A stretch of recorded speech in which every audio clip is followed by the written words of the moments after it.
everything would be next gen for me. That's my wife. I love her very much. Trek Profiles Podcast, episode 83, recorded September 2023.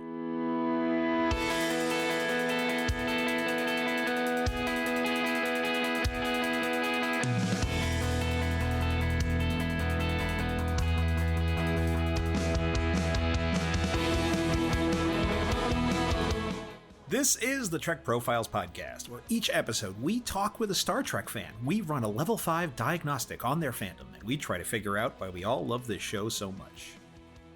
I'm John, your intrepid host of this whole enterprise, and I welcome you to this, the Trek Profiles Podcast, episode 83. If you want to get in touch with us, you can email us at feedback@trekprofiles.com, or we're on Facebook, Twitter, and Blue Sky at Trek Profiles. Here is your spoiler warning. We can talk about any episode of the Star Trek at any time on this podcast. You have been warned, humans. As always, my trusty sidekick and co-host is the generally gleeful, grumpy, yet genial, and never gregarious M5 Multitronic unit. Say hello, M5. The M5 is available. What's the news and housekeeping? Information displayed. Trek Profiles is an independent Star Trek podcast. If you'd like to support us, the best way to do that is just to follow us wherever you're getting your audio. We are on all the major platforms, and your following us helps other Trek fans find us. Another way to show your support is to make a donation to our official charity here on the show, and that's the Children's Fund for Glycogen Storage Disease. I talked about this in episode 34 of the show, so if you're able and you'd like, please head over to trekprofiles.com/donate, and you'll see a link to give directly there to the charity, and I'll also put a link in the show notes too. Thank you so much.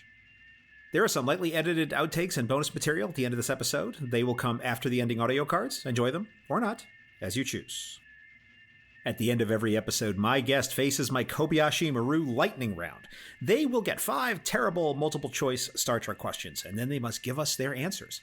And after each episode drops, I tweet those questions out as polls where you can have your say. So let's look at the questions from episode 81 with Vianne Chevalier, and let's see how it went. We're stealing a starship. Which one are we taking, the Rutledge or the Phoenix? My guest said the Rutledge, but the Phoenix was the choice online by 56 to 44%. Who are we going horseback riding with, Kirk, Picard, or Pike? Now, I gotta say, this one got a lot of discussion online. It was more than I'd expected, but you never know how the Kobayashi Maru is going to land with people. So in this one, Vianne wanted that Picard action, but Pike was in first place in the poll with 57%, JLP got 25%, and Kirk only 18%. Who are we pet-sitting? Dr. Phlox's Pytherian bat, Miles O'Brien's Lycosian tarantula, or Livingston the fish, that's JLP's fish. The bat was the one for my guest, but in the poll, they only flew to a height of 36%, beaten by the fish at 51%, with the spider only getting 13%. And those of you who are wondering why I didn't put in the dog from Enterprise or something like that, if I put in the cute little puppy next to the spider, nobody would pick the spider. It would all be the dog. So I never put in the obvious answers. That's kind of how the Kobayashi Maru works. So let's go on to the next question. Who are you joining on a crossover away mission? Kim and Paris on Deep Space Nine, Cisco and Dax on the Enterprise, or Tendi and Rutherford on Deep Space Nine? Vianne wanted that lower decks adventure and picked Tendi and Rutherford, but in the poll, the Cisco-Dax matchup was king at 50%. Tendi/Rutherford got 34%, and Kim Paris only got 16%. A terrible virus is deleting all the holo programs in existence. We only have time to save one. Which will it be? The Adventures of Flotter, Fairhaven, Dixon Hill, or Vulcan Loveslave? My guest said Fairhaven and delete the rest, and in the poll, the audience almost agreed. In first place was Dixon Hill at 34%. Fairhaven came in a very close second at 33%. Vulcan Loveslave in third at 25%, and Flotter was at 8%. Now, if you enjoyed those questions and would like to take a stab at writing your own for possible inclusion in the show, you can send them to me, feedback@trekprofiles.com, or DM me on Twitter. And in fact, some portions of the questions that will come in this episode were contributed by listener Peter Wolchak. I thank Peter for his contributions. I do have one piece of feedback in the mailbag. If you've been a listener for a while, you may have heard me go on quite a bit about Risa. The fans like to build it up as this really amazing place, but as we've seen in the show, almost every time somebody goes there, bad stuff happens.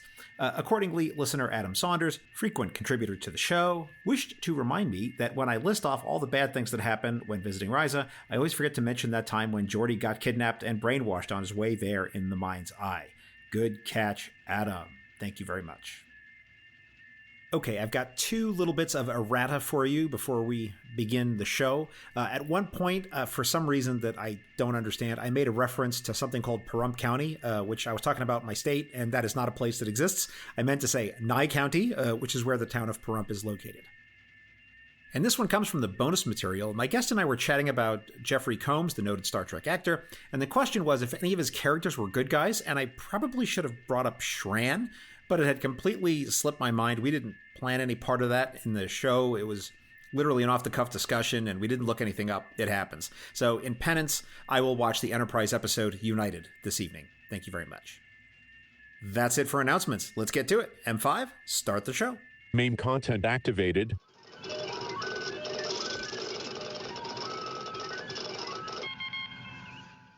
His favorite character is Data, but he also loves Q. The Borg are a fave, and his ship is the 1701D. He's from Toronto, Ontario, Canada, North America, Earth, and Sector 001. It's Rob Norman. Welcome, Rob, and thanks for being on the podcast. Wow, what an intro. Thank you, John. Wow. We do that here at Trek Profiles. Everybody gets their custom intro. It's just kind of how we roll up in here. So, Rob, the M5 is a harsh taskmaster. He demands I ask question one, which is, are you a Star Trek fan? I am a Star Trek fan. And when did you decide that you were a Star Trek fan?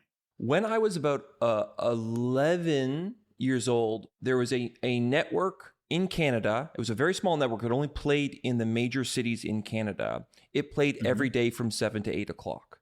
And I started watching the show because we didn't have cable. There weren't a lot of options. And I fell in love with this show. I spent many time designing my own ships. I spent many of my time in that world. And yeah, it occupied, and still to this day, occupies a lot of my interior life. Oh, that's great. And so you grew up in Toronto? I did. Okay. What was the name of this channel? It was called City TV. And so it only plays in cities, which is like, I think Toronto, Winnipeg, Calgary, Vancouver, and it wouldn't play anywhere else. So it took a lot of risks that maybe other major networks wouldn't.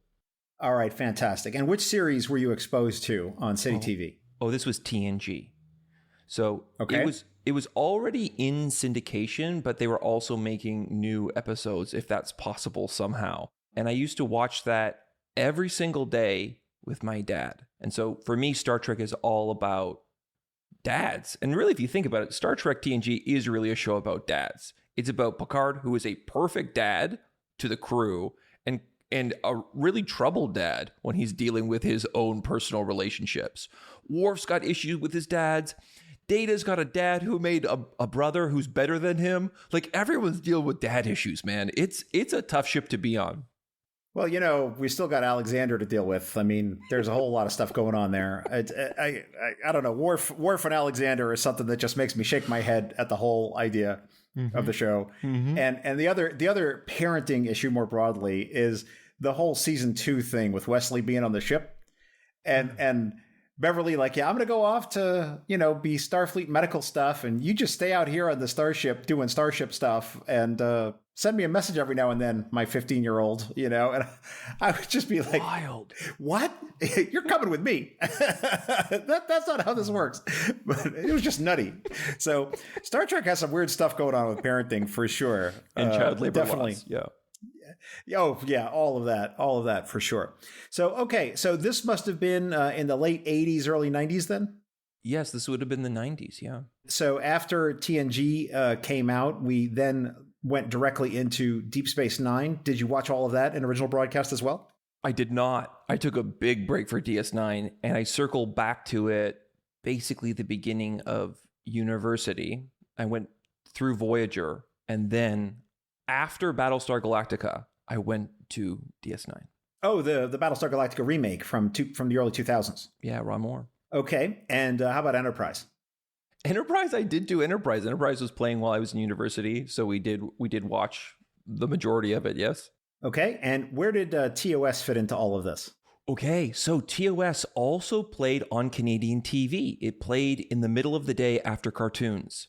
And it scared me so much that it was only till much later that I could watch it. There is a still of an alien, like a gray-white alien with big black eyes, and that freaked me out as a kid. So Star Trek TOS was a horror show for me growing up. Oh, dear. I'm sorry to hear that. But eventually you got through it. I did watch it. And I know that it's a topic that we often talk about with our international listeners here. So how do you have access to all the new stuff? Okay, so this is actually a big problem for me. So we have something called Crave, which is kind of like Canadian Netflix, and Star Trek is all over Crave. And this month, everything transferred over to Paramount Plus. So I'm still trying to get a hold of Strange New World Season 2.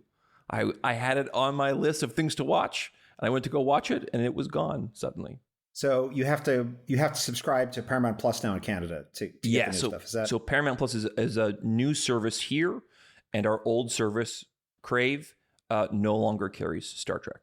Okay, so it's just like it is pretty much here in the U.S. now. You have to get Paramount Plus, and that's where it is. And Prodigy is kind of a special case because there's some weird stuff going on there. We don't know what's going to happen yet. Yeah. It's a real tragedy of this whole thing. But okay, so because I was talking to someone from Europe, and they were saying that where they are, it's divided over like 5 different services depending on what you have. So this was someone in a smaller European country, so things were very, very strange for them. So I'm always interested in how that happens. Mm-hmm. So you are caught up then on everything except for Strange New World Season 2? Please, no spoilers. No, I won't give you any spoilers for that. But I just want to know, is that it? Are you up to speed on everything else? I think so. I think there's probably some dark patches maybe in Enterprise, but for the most part, I think I'm caught up. Okay, and there's a season of Lower Decks that's airing right now. Oh, you know what? I actually haven't gotten to Lower Decks yet, which is next on the list. Okay. But everything else you're caught up on. I'm feeling pretty good, yeah. Have you ever been to a Star Trek convention? We have a combination Star Trek Comic-Con convention, 2 of them in Toronto that are very large, and I would go to that every single year, yeah. Okay, and which are those? It would be the Toronto Fan Expo and then Toronto Comic-Con. All right, and when did you first go? What made you say, I think I need to go to one of these things? How old were you, and what spurred that decision? When I was 14, 15 years old, I found a like-minded fella named Joel Buxton, who is my best friend to this day. And he was the guy who made it okay to take all the things that I loved in my bedroom and bring them out into public. So he was the guy who made it okay to be like, okay, we're going to, talk about this show. We're going to make jokes about this show. We're going to wear this t-shirt. And so he and I started going to Star Trek Comic-Con conventions in their first years of high school. Who's the first talent that you met from Star Trek or saw at a panel or anything like that? Who's the first talent? Yeah, it could be in front of the camera or behind the camera.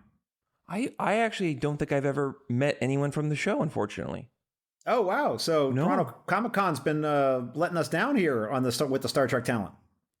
I think for me, when I would go to Comic-Cons, usually I got very nervous around the big celebrities. And so I felt a little bit of anxiety of like doing those lineups. I never did any of those lineups.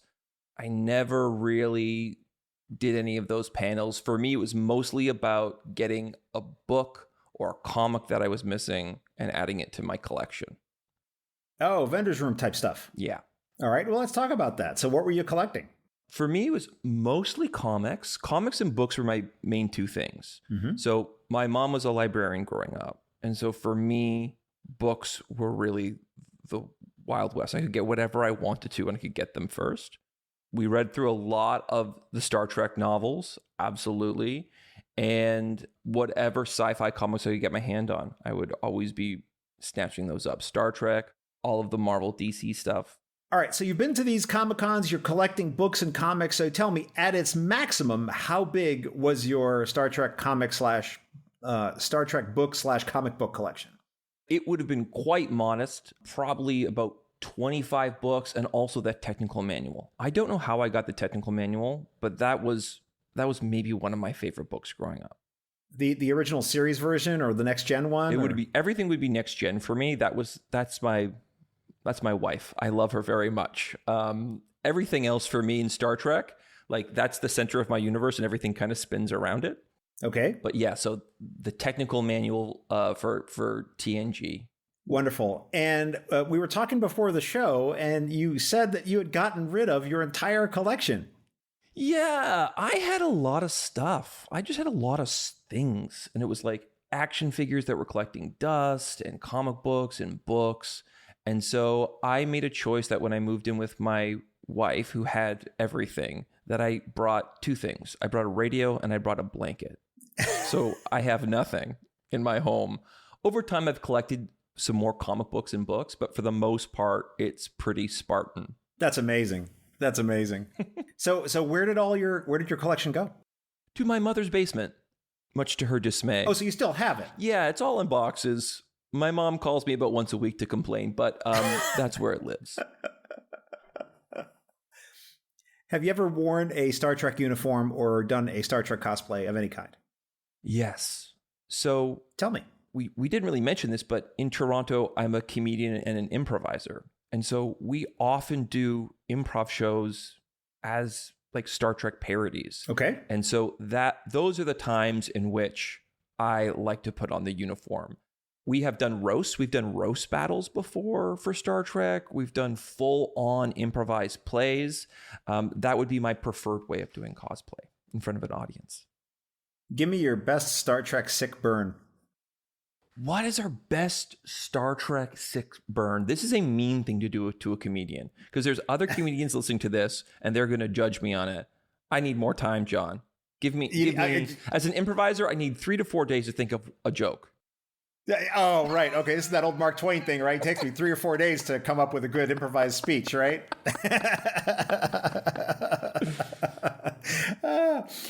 So I will contribute one, which is your face should be like Romulan ale, illegal. So there you go. Beautiful. Okay. Okay, I got one. All right, let's hear it. Your ideas are like Synthahol, easily dismissed. Okay, fantastic.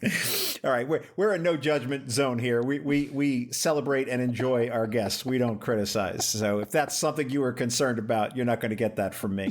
There's plenty of that elsewhere in the world. All right, let us move on. So you have done some improv shows. So are you like catering to like a nerd audience with this, or is this like for anybody who wants to show up?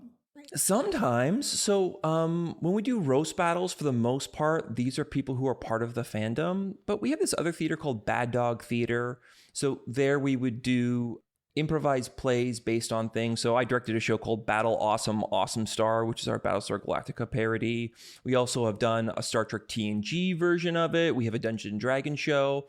And those shows, for the most part, are a mix of different folks. Some people who are fans of the source material, some people who are fans of improv, and then some people who just wander in off the street. It's a very popular venue for comedy. Mm-hmm. So if you love comedy, you might be out on a date, you wander into a Star Trek show, you're very confused, and that's it. Call it a day. Well, if you've got any clips that are up on YouTube or anywhere around the internet, you can send me links to that, and I'll be happy to put it up on the show notes page so people can kind of get a taste of that. All right. I actually remember at the Star Trek convention, it wasn't this last one. It might have been 2 years ago or maybe right before the pandemic. I don't recall now. But they actually had a Star Trek improv group come out and actually do a thing here at the convention. And I really enjoyed that. It was in the secondary theater, and I feel bad for some of the folks that end up in the secondary theater. They don't get as much love as what's going on in the main theater, but all the wacky, like wild stuff is happening on that second and third theaters. And I just love that. So I really enjoyed their kooky little show. It was really good. They had some audience participation, if I remember right. It was a good time. So yeah, I would encourage anybody out there to go check out a Star Trek improv. We did a roast battle at the last Comic-Con, and I was supposed to play Spock. Mm-hmm. Not a huge TOS guy, but some other guy was playing Data. And I was like, oh, that's the part I really wanted. So I built all of my jokes around Spock. And then he went on stage as Data and he did my whole shtick. Like he did a whole bunch of jokes about emotion and about being detached. And I had to kind of improvise new jokes because I went, oh my gosh, that's like my whole routine. I have to think of a new one on the spot. It didn't go well, John. I'm going to tell you right now. I can only imagine. Imagine. Oh my gosh. I had a guest on who was one of the character actors at the Star Trek Experience that used to be here in Vegas. If you know what that was, where they had like this whole restaurant and they had a ride, cool. and they had actors walking around in full costume, and they would engage with the guests, right? And they would talk to them. These are people who get dressed up as Klingons, Borg, Vulcans, all kinds of stuff. And one of the pressures of the job that this guy Paul Mattingly was telling me about is that he had to stay up to speed on every possible thing that was happening in the show because fans would ask him. And like literally if the episode was on last night, he had to watch it and be ready because they'd be like, where were you when this thing was happening in the episode? And he would have to know what to say or at least be able to give some semblance of an answer. So I imagine in a roast battle or doing Star Trek improv, do you have similar pressures or are y'all pretty much coloring within the lines there? So in the roast battles, I would say 75% of the people who are in those are huge fans of the material. There's some people who are just really funny who show up and just do their best version of the thing. So for us, I don't think it's super critical that you get all the details right. I have no idea if people in the audience are just fuming.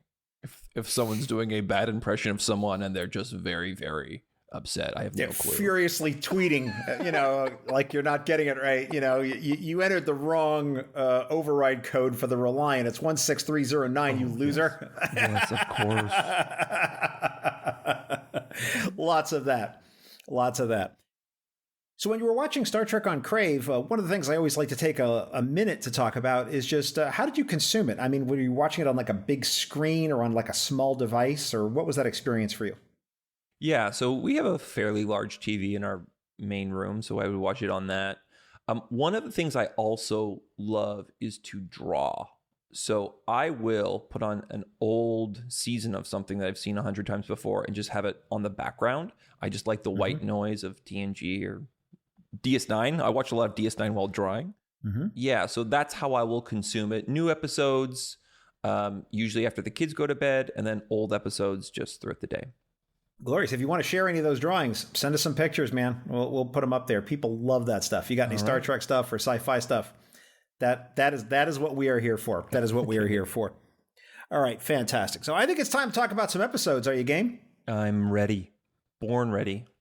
All right. Well, I'm glad to hear that. So I was surprised to see this episode on the list. I have to admit, it is one I have not watched in many, many, many years. And so it's always a treat for me when people pick episodes that are less popular because it gives me a chance to revisit some of those. And it's Bloodlines from TNG. This, of course, is the one where Captain Picard finds himself in the middle of a Ferengi plot with Damon Bach and the son that he may or may not have. And it's sort of a little mystery. He obviously was with the mom.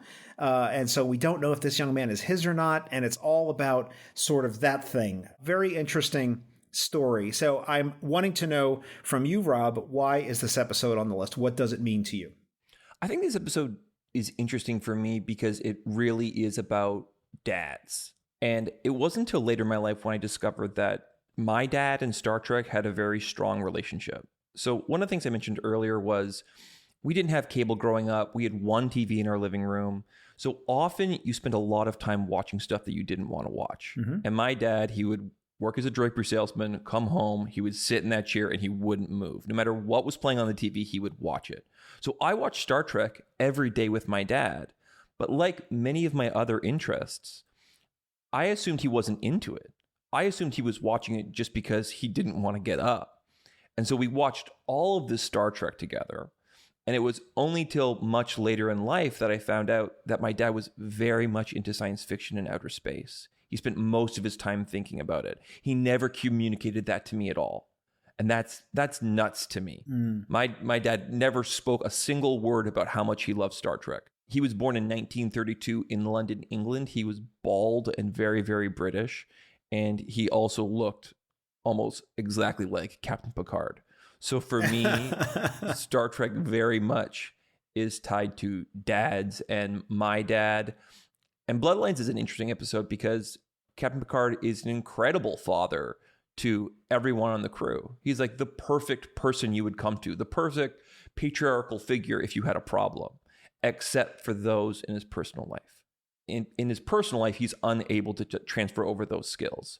I think that's why Jean-Luc Picard is a very interesting character and probably why I'm so connected to it, because he can't connect with the people who's closest to him. And for my dad, that was also true. Well, then the question has to be asked, how did you find out that he was such a Star Trek fan if he never really talked about it?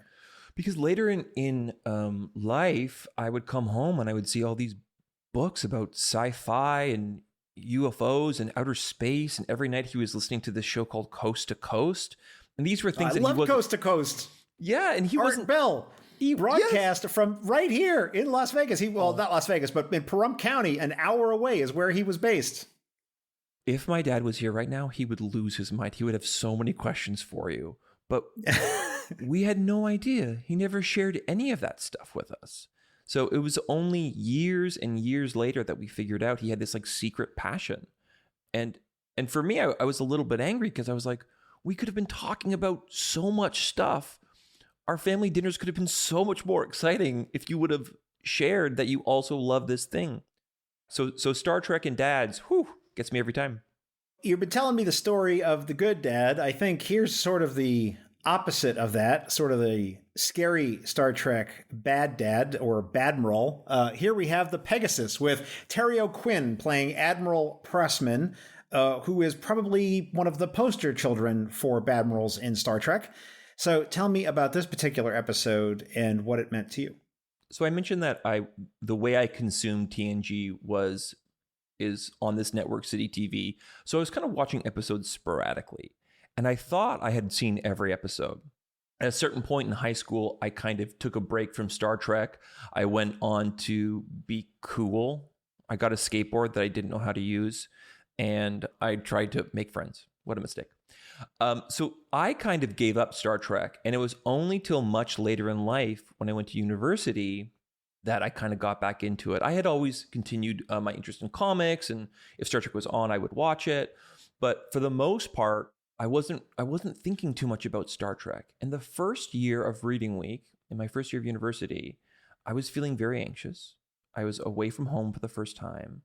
I hadn't had a great time in high school, and I was a little bit nervous about socializing with a whole new group of people, finding a whole new friend set. Sure. And on the first day, I had this small little shared room, and this guy named Steve walks in. And he's bringing all his stuff. And one of the things he brings in is this old box that used to hold bananas, and it's just full of VHS tapes. Nice. And on all of them, he had taped them all off of City TV, every episode of TNG. And so that was our instant friendship. We didn't go to a single reading week event. We watched every episode. And Pegasus was one of those episodes that I thought I had seen, but I had never seen. So Pegasus is a reminder for me that there was still exciting things. It was like someone had made new episodes of the thing that I loved.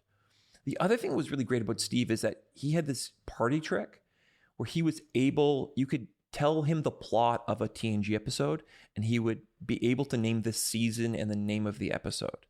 And I thought that was so cool. And I worked real hard to memorize the names of those episodes after that, because I wanted to be able to be like, oh yeah, season 7, season 6. It's probably gone from my memory now, but through university, I was on the ball. I never had that ability to sit there and just memorize episode titles, episode names, any of that stuff. I mean, I remember some of it just through brute force of just repeat viewing, but I've never made a deliberate attempt to try to memorize any of that stuff. That's what computers are for, in my opinion. Right. That's right. Certainly, though, a great episode, and I really love how it contrasts with your first pick. By the way, both of these are season 7 TNG episodes. LOL. But I like how that you got sort of the good dad, bad dad comparison going on here between these two. So sort of interesting. I think Pressman sort of set himself up as thinking of Will is sort of under his wing, but not really. So and the whole thing kind of takes a turn. But hey, it is what it is. Yeah. And so I just want to add one thing here, John, because you nailed something huge here, which is Pressman's the foil to Picard, where he is a great dad. The personal relationships he's a master at. It's the being the captain or being the admiral part that he's bad at. So he's flipped from Picard. He's able to use social pressure to try and trick Riker into doing what he wants, where Picard wouldn't have that ability. You're right about bad dad, Badmiral. Nailed it. Very good. Let's move on and talk about an episode that gets brought up quite a bit here on Trek Profiles. No, it's not a TNG Season 7 episode. It's a TNG Season 6 episode. Let's talk about Tapestry. This, of course, is the one where Q gives this little alternative future for Jean-Luc Picard, or alternative history, I guess I should say. What about this particular episode appeals to you? Tapestry is in the repertoire for me of some of the best quotes in Star Trek. So if you are ever... My wife does not watch Star Trek at all. If she knew how many things I said were just lifted from an episode, she would be very shocked and probably disheartened. But Tapestry has some of the best lines. And also, I feel like Tapestry is really about choices. And it is a very somber look at one's life. It is a science fiction episode, but it's very unlike something like Time Squared, which is all about, this big concept. This is really about nostalgia, and it is about connecting with other people. And I think in later in life, Tapestry has been a very helpful episode for me. I always liked it as a kid, but as you encounter failure, I feel like Tapestry takes on more and more meaning, because there are times when you feel like you definitely should be going down a particular path. I, for 2 years, was on a Canadian television show, it was a sketch show on City TV, full circle. Look at that. Very nice. And we won a Canadian Screen Award, it's like the Emmys of Canada. So I went on stage, got the award. Catherine O'Hara hugged me. And then that week, our show got canceled. Oh, wow. And yeah, it was a real 180 for all of us. But I mean, this is kind of what Tapestry's about. Tapestry is the episode that tells you to keep going when things are really, really tough, or they don't make sense to you, or you feel like you're entitled to a thing. It could always be worse. And maybe the thing that you have is what you were always supposed to have. I think that anybody who seriously pays attention to the episode will always have some sort of memory invoked in their life of what was that movie? Sliding Doors, where it was all about a woman who she gets the train, and in the other version she misses the train, and her whole life changes whether she takes the train or misses the train. I think we all have these moments. I don't know if I've ever told this story on the show before, but I was in the Navy. I've told that on the show before, but when my time was up, I was looking for a place to go. And I wasn't one of those people where I was necessarily going to go back home. I would, but my goal was to get the best paying job I could that was near colleges and universities so I could work my way through school. So the idea of going home automatically wasn't appealing to me necessarily. I would do that if that's where the job was. But I remembered sitting with this recruiter, a civilian recruiter, and he said, I work nationally, so is there any place you don't want to go? And otherwise, I work nationally, so I could come back with a job for you, in Seattle or Miami or Boston. So you got to tell me. And I just remember that conversation, and I often think about that moment when when I'm watching Tapestry, because literally that conversation led to me moving to a part of the country that I'd never been to before for this job. It happened to be northern New England, but I could have ended up anywhere. I could have ended up in Yuma, Arizona. I could have ended up in the Pacific Northwest. I could have ended up in, the middle of South Dakota somewhere based on the result of that conversation. And it just it's the thing I always think about when Tapestry's on. And I think that that's one of the great things about the episode is when it causes us to reflect about our own lives, which is something that I think Star Trek does really, really well. If you're paying attention to it, if you just want to sit back and enjoy it and have a good time, you can do that too. And there's nothing wrong with that. But when it evokes something in the viewer, I think it's really hitting on all cylinders. And so that's something I really appreciate about the episode too. Yeah. Also, I think this is an episode that really celebrates risk. I think TNG was a little bit more risk averse than TOS. There were some pretty serious consequences if you made a mistake in TNG. A little less cowboy diplomacy, obviously, in TNG. But this was really an episode that kind of came back to the idea of you have to take risks. You have to make mistakes. That is part of the process. Don't forget to do that, or you're going to end up confused with a tricorder wearing a blue shirt. That was the lesson. Well, it's interesting you bring up TOS versus TNG, and it's not a matter of saying one's better than the other, but I think that one of the things that TOS had in its favor is this idea that Starfleet and the Federation was always very far away. And so you couldn't call up and ask for guidance. They had to have the solution, and in TNG, I think they got away from that a little bit. It was like Starfleet was always sort of right there, and they were always calling up the Admiral and all that kind of stuff, and it gave them less opportunity to put the characters in those kinds of situations. Now, it did happen from time to time, but it was more rare because it seemed like, headquarters was right there, and they could get a hold of somebody at a moment's notice. So it kind of changed how they operated a little bit in the show, but they still told some amazing stories. So it was all worth it, in my opinion. Oh, yeah. All right. Speaking of amazing stories from TNG, let's talk about the best of both worlds. Now, the M5 didn't tell me if we're talking about part 1 or part 2 or both of them together. And specifically on Trek Profiles, we always say that this is a 3-parter, best of both worlds, parts 1, 2, and 3, because family is just part 3. It just has a different name. But as far as we're concerned here, I want to know what about Best of Both Worlds is particularly meaningful or noteworthy for you. So one of the things that happened to me in the last 6-7 years is I became a stepfather. So I inherited this great son who I love very much. And part of the joys about being a dad is you get to show him all of the things that you love. And one of those things was Star Trek.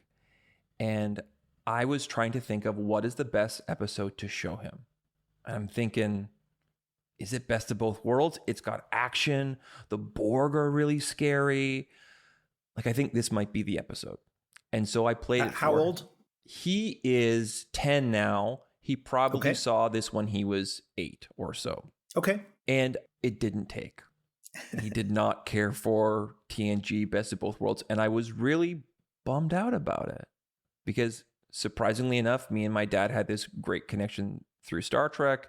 And I would love just to spend my time watching old episodes of Star Trek, The Next Generation, and have my wife say, "Can you do the dishes?" I'm going, actually, I'm doing some pretty quality parenting right now. I can't. I got to watch 3 more episodes. How'd that work out for you? Well, he didn't take on Best of Both Worlds, so I didn't have that option. Okay. But I was trying to think of new things to show him. And then we made a little show called Prodigy. And we started watching that together. And I think Prodigy is a really great show, especially for kids. It's very easy to get into the world. It's a very fun show. It's very colorful. Mm-hmm. The first couple of episodes don't feel very Star Trek-like. They feel just like a cartoon. And there's this episode called Kobayashi Maru where the crew starts Kobayashi. Just called Kobayashi. Great. Yeah. Where they start to go through the holodeck program of the Kobayashi Maru. And that was the episode where Julian started asking questions about Star Trek.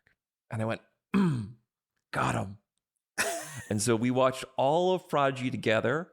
And I still don't think he's ready to sit down and watch a full episode of TNG, but we've planted a seed for later, which I'm excited to explore with him. I think it's the movies next, and then we'll drop into TNG. Very nice. Very nice. You should also check out some Lower Decks too. I think that might also be a good entryway in. The animated stuff they're doing is just incredible. Oh, great. Yeah, absolutely. So that's all you want to say about Kobayashi? Because it was also on the list. So I want to ask if there's anything else you want to say about it while we got it going on here. This is the 2-parter for me. It's the failure, not the failure, but it's the attempt with Best of Both Worlds, but then we got him in Kobayashi. Let's talk about Remembrance, the very first episode of Star Trek Picard. This is also on the list. So here's, of course, the one where we're introduced to JLP hanging out on his vineyard with Laris and her husband and the dog number 1. And he gets pulled into a giant space adventure, sort of resisting it the entire way. So tell me, what about this particular episode was special for you? My dad passed in the early 2010s. And for the most part, it was very hard on my family. But especially later in life, as Patrick Stewart has aged, they became like twins. It was really, really scary. And so when the show came out and it was on posters and billboards all over Toronto, my sister, who's not a big Star Trek fan, started sending me screen caps or tweets about it. And she started saying, "Look, Dad's back." And that was like the kind of joke. And so when the episode aired, It was a very challenging episode to watch because this is really an episode about Picard nearing the end of his life, looking back, kind of dealing with his own mortality. And it was a much more somber kind of Star Trek than I was used to. And for me, somehow this all came full circle. I know some people love Picard, some people don't like it as much. I loved it. I love all 3 seasons of it. And this series was a kind of nice send-off. And really, I know that sounds kind of crazy, but I definitely do feel like Picard was a nice way to say goodbye to my dad and that time that we spent together. So remembrance, but the whole series for me was a kind of nice goodbye. Are you aware of the recent dust-up over the alternative ending that Patrick Stewart talked about? No. Is it in his biography? It's in his book. Yeah. It's in his book, yeah. How he wanted the show to end was basically him sitting out at the vineyard, sipping some wine, I guess, with the dog. And there's an unfamiliar or hard to identify female voice that's off screen that says "come inside for dinner" or something like that. This is the truth of it. I may not have the details exactly right, but it's something like that. And they don't show you who it is. And so they leave it entirely open, and he gets up and he goes in for lunch or dinner or whatever it is. And there's been people that have very strong opinions on this, mostly because I think there's a lot of Beverly Picard shippers out there. And so that, he must obviously end up living with his wife, who is Beverly, right? Like that is the only possible outcome, and sort of any other thing that could be happening would be bad. So it was kind of a little controversy in the community. I don't know if you want to say anything about that. You're more than welcome to if you want to weigh in on it. Yeah, I mean, I think this is a problem when you try and end any series is, do we let the main character who has suffered for so long be happy? And I think that would be great. I think Jean-Luc Picard, he deserves happiness like everybody else. Right on. The guy suffered enough, right? Yeah, he's been through a lot. He's been through a lot. Rob, why does Star Trek matter to you? Star Trek is a perfect game. Star Trek is what happens when we get everything right. And as you get older, you realize how incredibly hard that is. But for me, Star Trek has always been a kind of North Star. It's how you deal with problems. It's how you treat people. It's how you listen. There's a lot of parts to science fiction which gets very dirty. I'm thinking about Battlestar Galactica. It's about showing all of the human frailties and all the mistakes that we make. And TNG was the opposite. Even as a kid, I remember watching the episodes like Pegasus, where someone gets it wrong. And you're just sitting there and you're going, it's so obvious. Don't you see what you should do? I can't think of another show in the history of television, modern successful television show, that's able to instill such a strong morality and not do it in a way that makes you feel icky. And Star Trek was able to do that. And that's an incredible accomplishment. Well, Rob, I've enjoyed our conversation. But the M5 is signaling me that it is now time for the Kobayashi Maru lightning round. Oh, no. Oh, no. The Kobayashi Maru is a challenging and difficult test, cunningly prepared by the M5 just for you. Okay.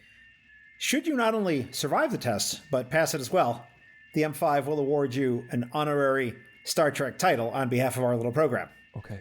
Are you ready to face the Kobayashi Maru, Rob? Yes. All right.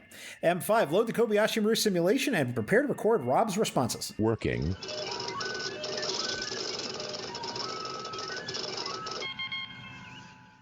It's always a terrible idea to go anywhere in a shuttle. Which shuttle should we avoid? The Galileo, Shuttle Pod 1, the mining shuttle Nenebek, or the Delta Flyer? I'm going to say Galileo. What's for breakfast? Kelp buds, plankton loaf, and sea berries, or scalloped potatoes, mutton shanks, oxtails, and cabbage? Mutton shanks. Which is the most effective insult? Eat any good books lately? You pointy-eared hobgoblin, you're a Herbert, double dumbass on you, or you are the son of a traitor? Oh, eat any good books recently. Which is the best quotation from a doctor? Choice 1. Sticks and stones won't break my bones, so you can imagine how I feel about being called names. 2. If there's nothing wrong with me, maybe there's something wrong with the universe. 3. Crewman Bennett and Hayden over there, do you see them? If I'm not mistaken, they are preparing to mate. Do you think they might let me watch? Choice 4. I need to borrow a cup of goo. Choice 5. What am I, a doctor or a moon shuttle conductor? I remember you, Beverly. If there's nothing wrong with me, but maybe there's something wrong with the universe. TOS snack time. What are we having? Multicolored food cubes, plomeek soup, chicken sandwich and coffee, or meatloaf? Plomeek soup, please. Simulation complete. M5, please compute the results and tell us if our guest has passed the Kobayashi Maru. Analyzing.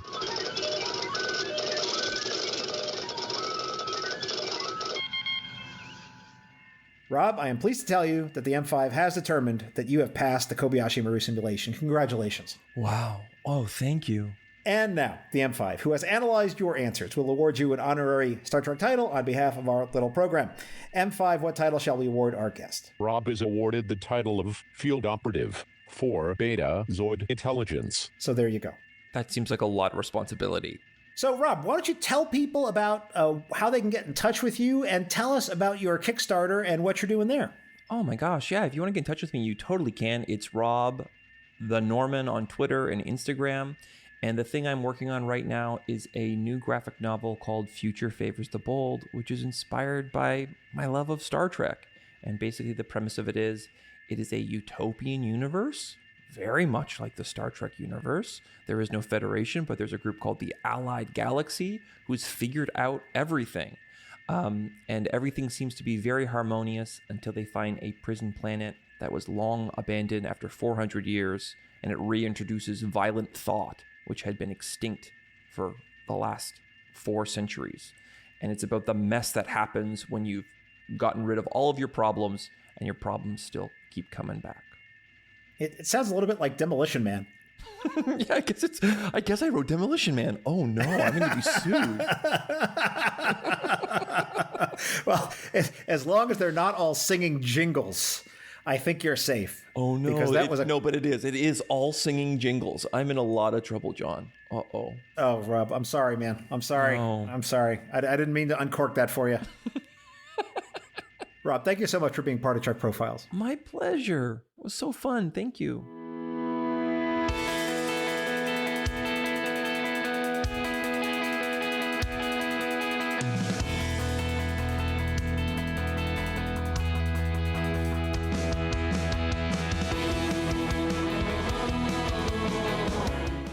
Here ends this installment of the Trek Profiles podcast, and before we offer a Trek quote to close the episode, I'd like to remind you that you may send us your delightful notes and comments, your irate and deranged feedback, or selfies of yourself you took at an Orion wedding to feedback@trekprofiles.com, or on Facebook or Twitter or Blue Sky at Trek Profiles. Anything you send us may be used in the show, or it may be stuffed into the mouth of Vol as sustenance. This time, I leave you with a quote from Captain Picard, who said in the episode Bloodlines, quote, "Like it or not, I'm your father. I don't know what that means. I know that it means something, it has some connection, but one thing is clear. You'll never look at your hairline again in the same way." Close quote. Thanks for listening, and live long and prosper.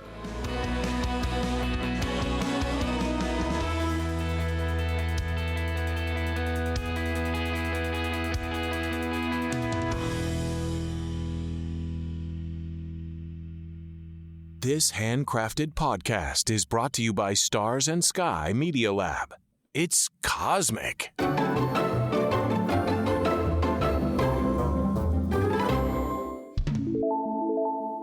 Any questions for me on the news and weather? That's the run of the show. No questions. Just wanted to compliment you on that rundown. That was so great, so thorough.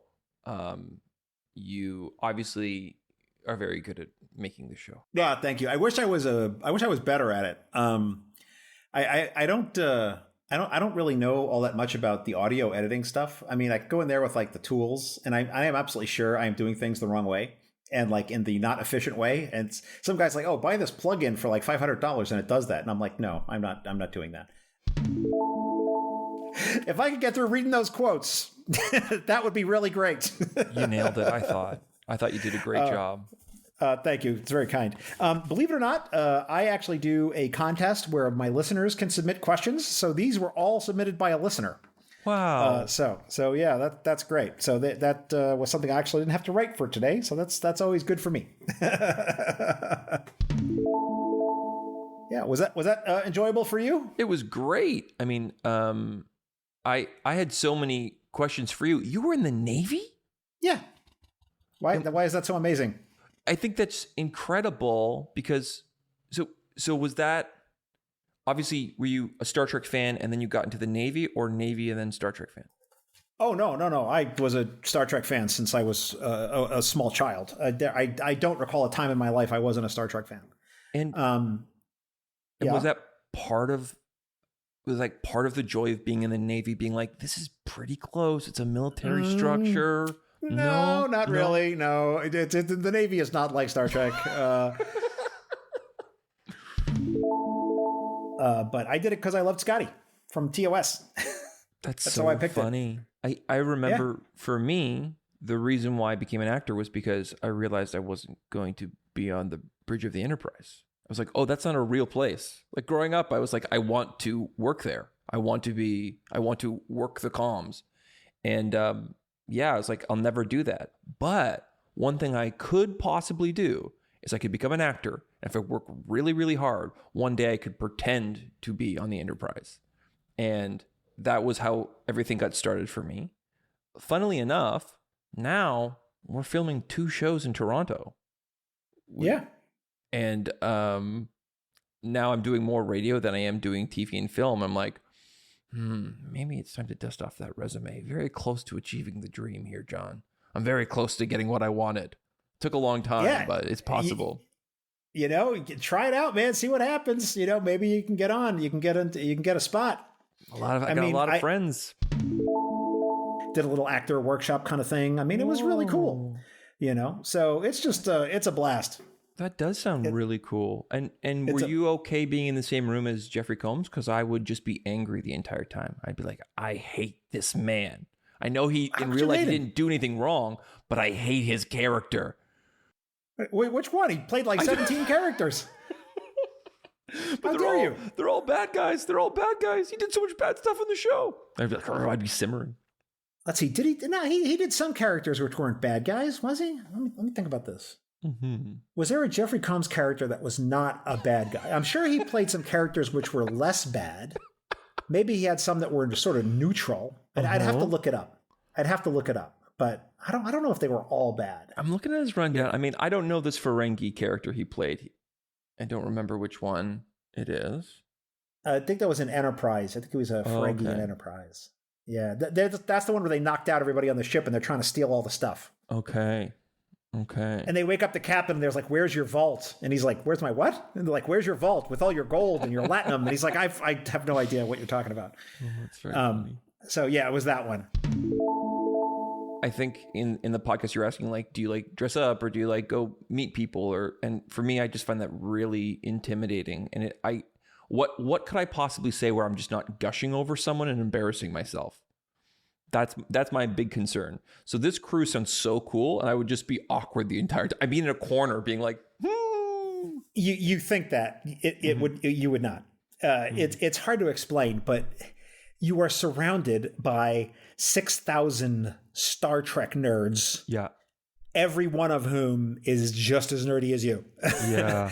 And there's like a few normies who are like the spouse or the partner of the real nerd who got dragged to the thing, but those are very few. So everybody is there to celebrate Star Trek, and it's the same thing in a convention too. I mean, well, they're all there because they love it.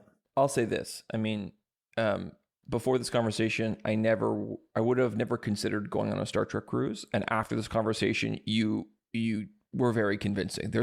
I'll be thinking about it now. It's spendy. I just want to warn you. Yeah, I can imagine. Look at the pricing. It's up there. Also, this must have been the perfect trip for you because you're around Star Trek and also you're on a ship. You know everything. You're right at home. People have to salute you when you walk by. What about imagine, my daughter just came home. Imagine you went through all of that process to become a nuclear technician. And when you got there and you finally got your assignment, you showed up and there was a 13-year-old boy who was the son of the doctor who had your job. Would you be upset? There's so much stuff where you're like, how is Wesley? The people went to Starfleet Academy for this. What do you mean he's an acting ensign? How's he allowed? It's so wild because RDM is such a, like, I think he's a brilliant guy. I love Battlestar. He wrote Pegasus, which is like, I think one of the best episodes. But for me, I can only handle a little drop of him, because too much, then it starts to feel something that's very un-Star Trek to me, which is not people at their best. People compromising, people making some pretty rough decisions. And that always rubbed up against me. So TNG and Voyager were the two shows where I was just like, oh, this feels, and TOS obviously, this feels very Star Trek-like. And DS9 always felt like something different. It was the dark underbelly of the Federation, which always gave me the heebie-jeebies. Well, thank you, John. You were so great at this, and you were so kind to me. I felt very nervous chatting with you about Star Trek, because I know that you know so much more than me. And no, that's you were not very, true. very kind to me through the whole interview, so I really appreciate it. My favorite example of this, actually, though, comes from Star Wars. It's not a Star Trek example. But it's just that if you took someone, but just assumed they knew nothing and had never seen or heard anything about the Star Wars films, okay? And you were to show them the 3 original movies, from the 70s and 80s, right? Mm-hmm. There's 3 original ones. And be like, what character inspired more fanfic and fan attention that was outsized compared to their role? Try to watch the film and figure out who that was. I don't think anyone would say Boba Fett. But Boba Fett got to be this, like, people were just obsessed with this guy. Yeah. And he says like 20 words in the whole movie, in all 3 movies put together. And he's got maybe 5 minutes of screen time. But people were obsessed with Boba Fett, and of course, it went on to spawn all this other stuff later. But, especially at the time, like in the 80s and 90s, people were obsessed with this like random guy, And I think if you were to go back and could find that person who'd never seen it and said that to him, they'd be like, who? Which guy was that exactly? Oh, the guy with the helmet and the guy got eaten by the giant, hole in the sand? That guy? Yeah, that guy. Mm-hmm. You're totally right. And that's like the fandom leading the franchise, which is very interesting, because without the fans, we would have never got the Book of Boba Fett, and maybe we shouldn't have. Who knows? I haven't seen any of that stuff, so I am in no position to talk about it. I just know about it exists, but I've not watched any of the Star Wars stuff. I've seen most of the films, and that's it. I haven't watched any of the streaming stuff. Mandalorian, Andor, I'm familiar. The only thing I know is that Baby Yoda is very cute and has spawned a million GIFs and memes. That's all I know.